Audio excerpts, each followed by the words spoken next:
Station के डब्बे में बाथरूम के तरफ वाली सीट पर बैठी थी। उसके चेहरे से पता चल रहा था कि थोड़ी सी घबराहट में है उसके दिल में कि कहीं टीटी ने आकर पकड़ लिया तो। कुछ देर तक तो पीछे पलट पलट कर टीटी के आने का इंतजार करती रही। शायद सोच रही थी कि थोड़े बहुत पैसे देकर कुछ निपटा लेगी।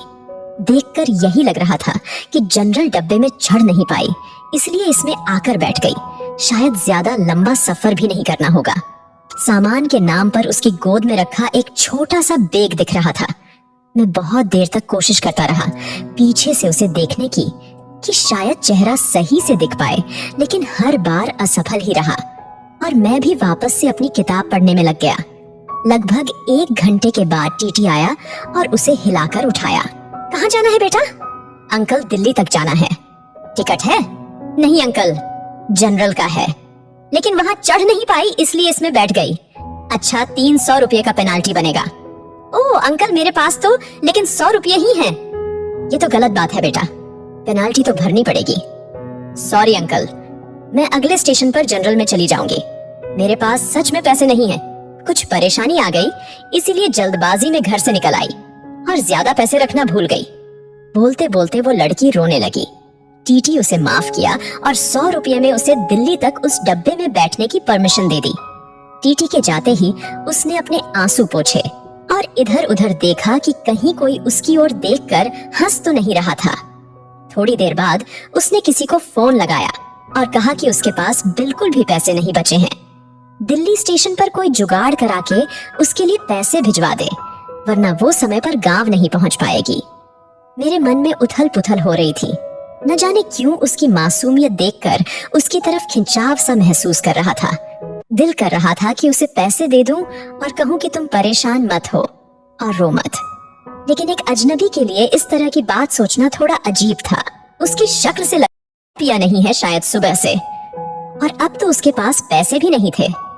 बहुत देर तक उसे इस परेशानी में देखने के बाद मैं कुछ उपाय निकालने लगा जिससे मैं उसकी मदद कर सकूं और फलर्ट भी ना कहलाऊं। फिर मैं एक पेपर पर नोट लिखा। बहुत देर से तुम्हें परेशान होते हुए देख रहा हूँ।